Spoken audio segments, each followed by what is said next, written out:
నువ్వు భార్య బిడ్డల్ని చంపాలనుకున్నావు. నీ రాక్షసత్వానికి ఏం పేరు పెట్టాలో కూడా అర్థం కావట్లేదు.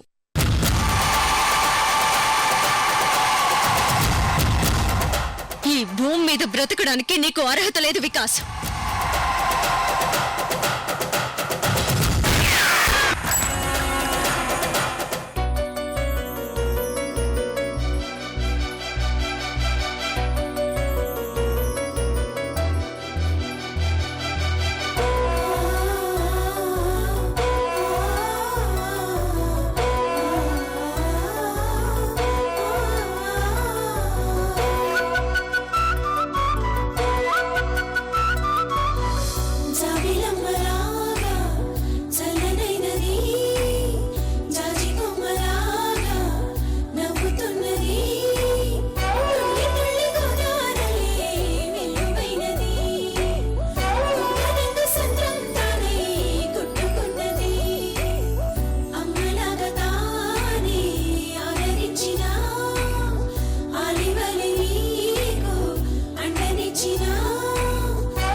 ఏంటమ్మా? కాసేపు నీ భుజం మీద తలవాల్చి పడుకోవాలనుంది నాన్న.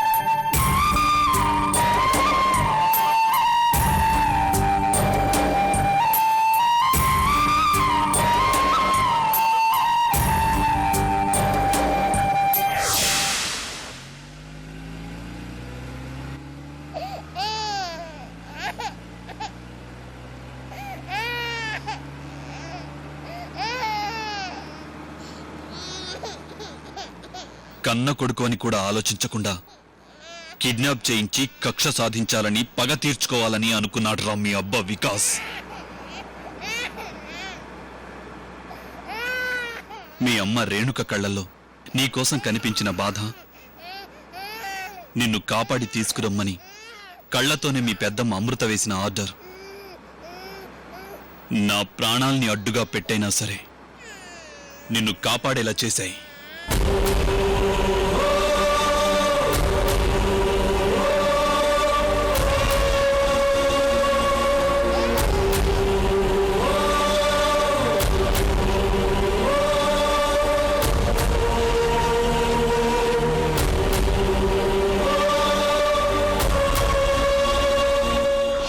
నో డౌట్, గతంలో కూడా నన్ను ఇంట్లోంచి వెళ్ళగొట్టడానికి నిన్ను మీ నాన్న వికాసే కిడ్నాప్ చేశాడు.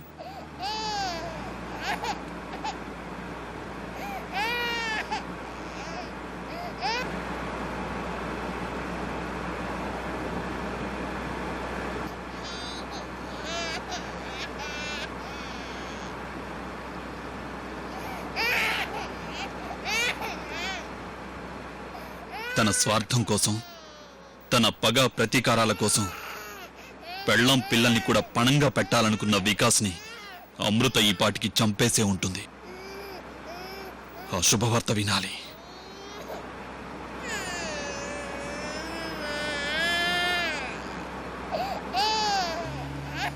ఊరుకోరా, ఇంకో అరగంటలో మనం అమ్మ దగ్గరుంటాం.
నేను ఎదవలా కనిపిస్తున్నానా? లేదన్నా, మంచిగా కనబడుతున్నావు.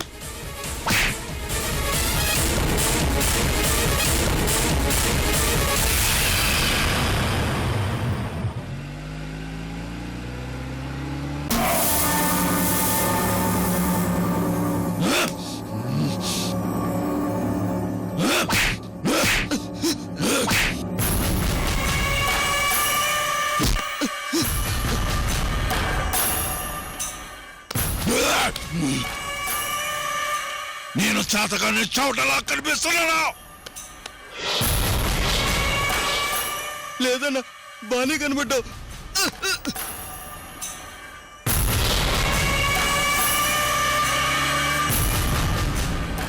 ఇంటర్నేషనల్ లెవెల్లో కూర్చున్న చోటు నుంచి కాళ్ళు కదలపకుండా ఏ క్రైమ్ నైనా చేయగల దమ్మున్న మాఫియా కింగ్ మేకర్ని.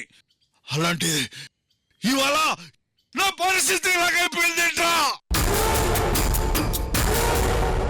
మన డెన్నుకొచ్చిన ఆ విక్రమ్ గాని కత్తితో పొడిచి కూడా విడిచిపెట్టాల్సి వచ్చింది. ఎర్రేసి తీసుకుని వచ్చిన ఆ బుడ్డోడు గంగాధర్ని మన కారులోనే సాగనంపాల్సి వచ్చింది. నా తల తీసుకుని ఎంట్రెన్స్ గుమ్మానికి దిష్టి బొమ్మలాగా ఎలాంటి తీసుకోవాలనుందిరా? అన్నా, అది ఎవరు మాట్లాడినా చంపేస్తా.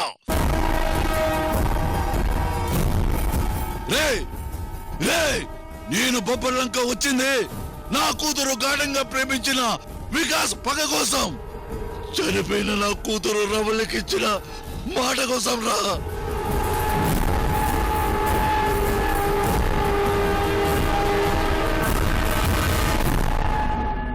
శిక్ష పడ్డ ఖైదీ వికాస్ ని తీసుకొచ్చి నా ప్రేమని గెలిపించాడు డాడీ. అలాగే రేపు వికాస్ ని గెలిపించండి డాడీ.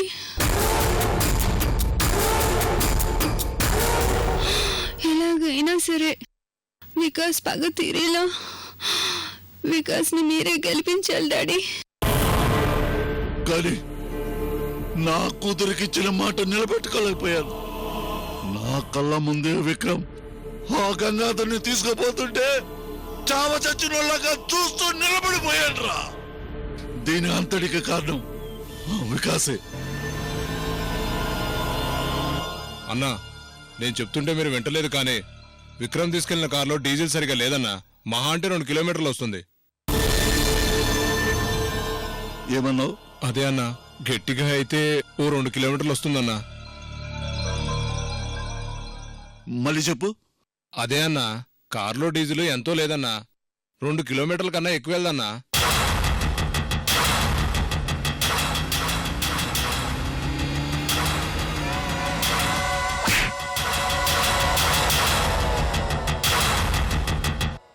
నిన్నెందుకు కొట్టానో అర్థమైందా? అదే అన్నా, ఈ ముక్క మీరు ఫీల్ అవ్వకముందు చెప్పాలన్నా. గుడ్, షార్ప్ గా ఉన్నావు. రే విక్రమ్, తప్పించుకున్నాను ఆనందంతో దూసుకుపోతున్నావా? ఎంత దూరం పోతావురా? డీజిల్ లేక నీ కారు ఆగిపోతుంది. 2 కిలోమీటర్లు నీ నిండు ప్రాణానికి ఫుల్ స్టాప్ పడబోతుంది.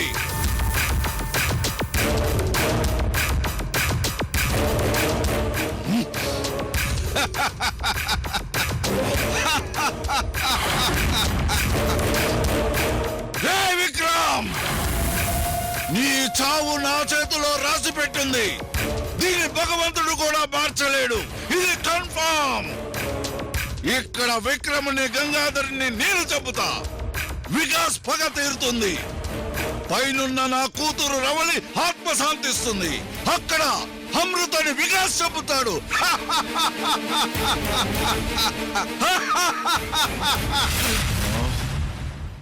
అవును, చేతికి చిక్కినట్లు చిక్కిన విక్రమ్ను వదిలేసిన కన్ఫ్యూజ్ లో మర్చిపోయాను.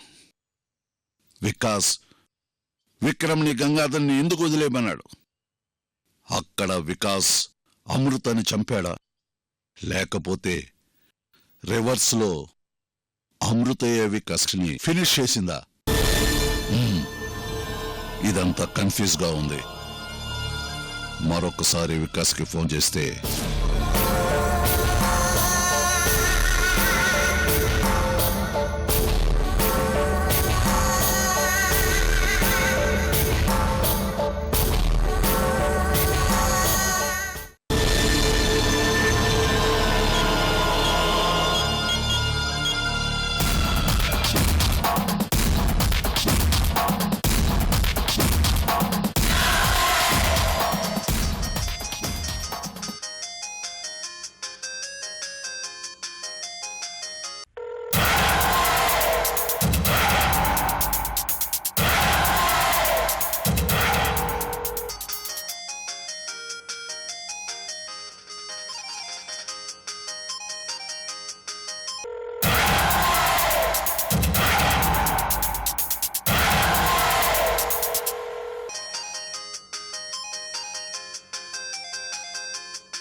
ఫోన్ రింగ్ అవుతుంది కానీ ఈ Vikas phone lift చేయడేంటి?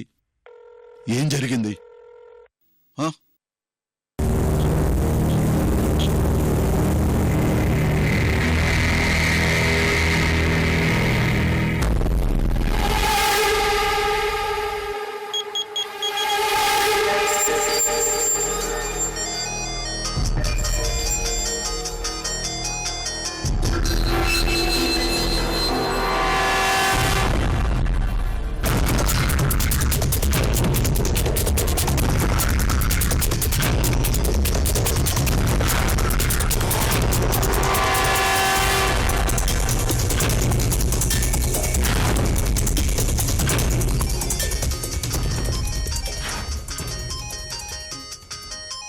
Vikas Vikas Vikas, phone lift చేయి. కమాన్,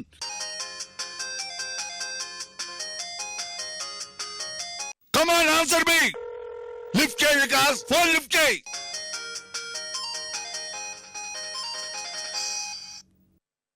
ఏమైంది నీకు? వికాస్ వికాస్,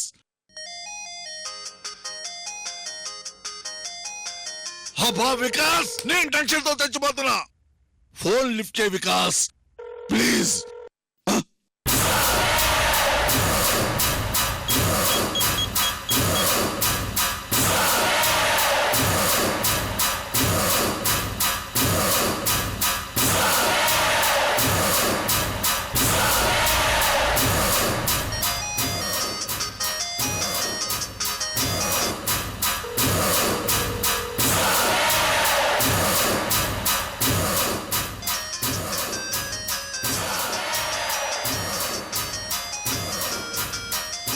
వికాస్కేదో జరిగింది. వికాస్కేదో జరిగింది. నో!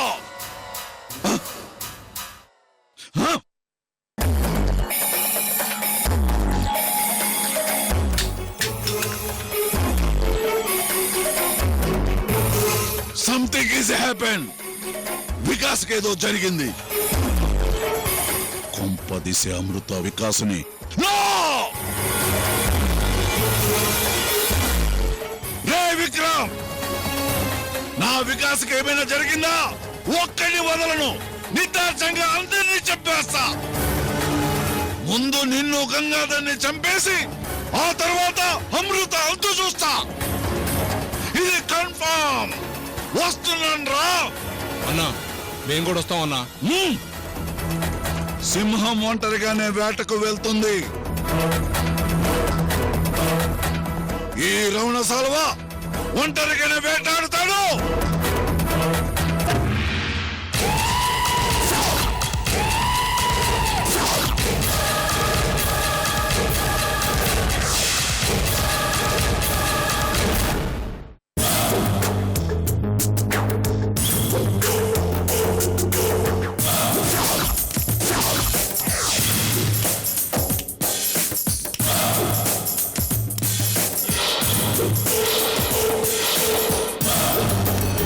బాస్, లోపల శివరామరాజు అని ఒక పెద్ద ఆయన ఉంటారు. ఆయన ఒక్కడనే తీసిరా. మిగతా వాళ్ళందరినీ జాగ్రత్తగా కాపలా కాయమని చెప్పు. మన వాళ్ళకి చీమ కూడా నా పర్మిషన్ లేకుండా ఈ ఇంట్లోంచి బయటికి పోకూడదు. అర్థమైందా? అలాగే బాస్.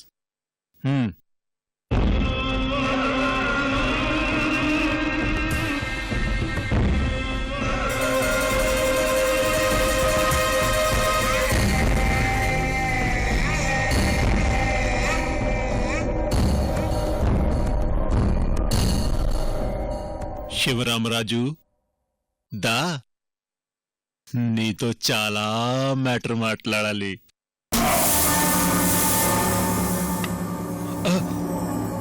నమస్తే తాతగారు, ఒక్క నిమిషం కూర్చోండి తాతగారు.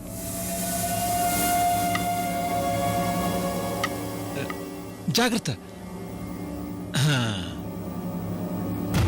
బాస్, నువ్వు పోరా. Okay boss. పోయి మిగతా వాళ్ళని జాగ్రత్తగా చూసుకో. అలాగే.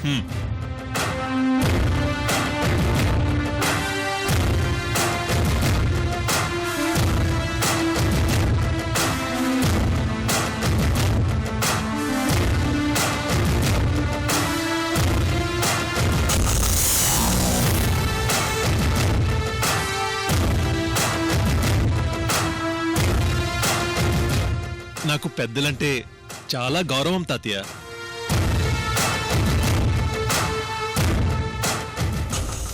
అంత గౌరవం ఉన్నవాడివి ఇదేమిటయ్యా?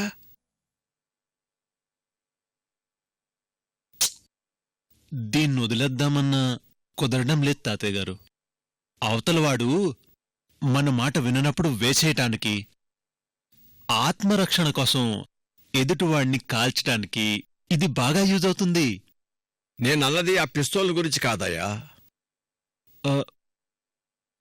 మరి ఎంతో ఆనందంగా జరుగుతున్న పెళ్లిని చెడగొట్టి అందరినీ ఇలా బంధించడం ఏమిటి? చూడటానికి చదువు సంస్కారం ఉన్న మనిషిలాగా అనిపిస్తున్నావు.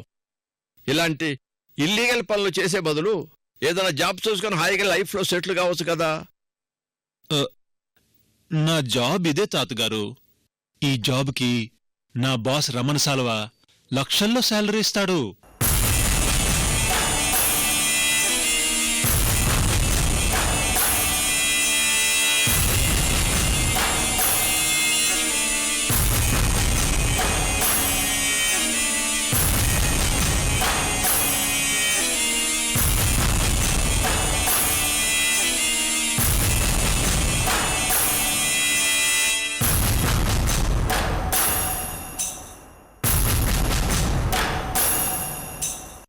ఓకే తాతగారు, మిమ్మల్ని అందరినీ వదిలేస్తాను. మా బాస్ దగ్గర ఈ జాబ్ కూడా వదిలేస్తాను. నేను కోరింది మీరు చేస్తే. ఏమిటది?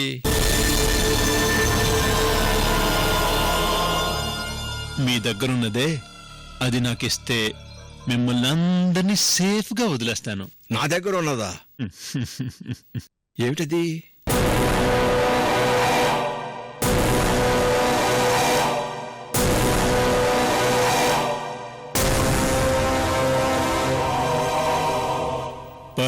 పట్టిడా.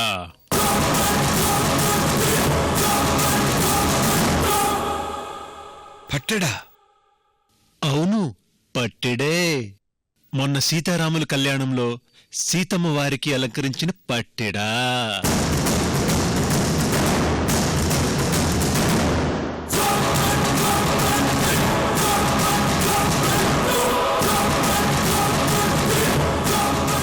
అది అదే, ఆ పట్టిడే నాకు కావాలి.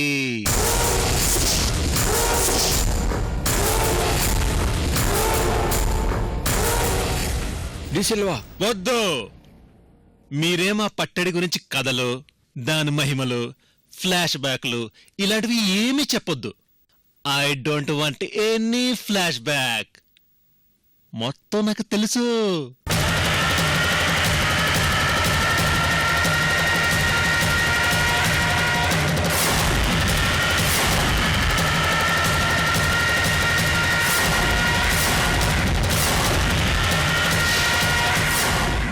మీరు ఏం చెప్పినా, ఎన్ని చెప్పినా నేను వినను.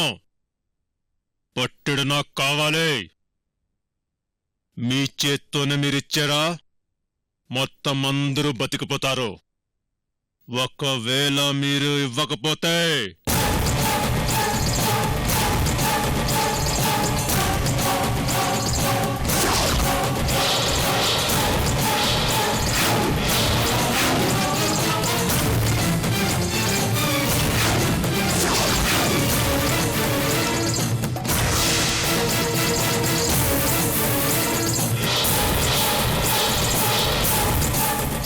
ఏయ్!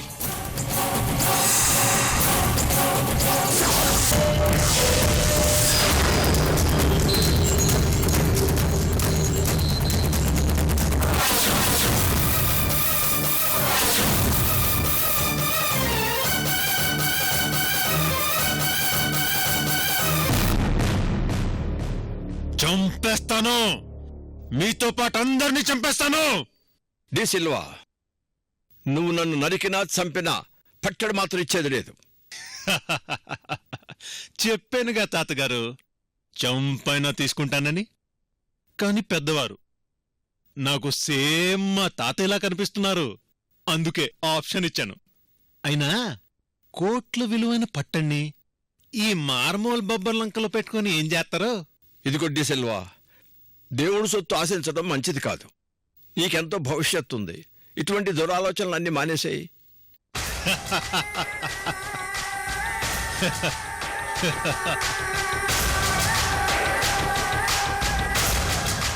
పట్టడిని నేనడుగుతున్నది కూడా నా భవిష్యత్ కోసమే. ఆ పట్టడెక్కడుంటే అక్కడ సిరులు పొంగు పొరులుతాయంట కదా తాతగారు.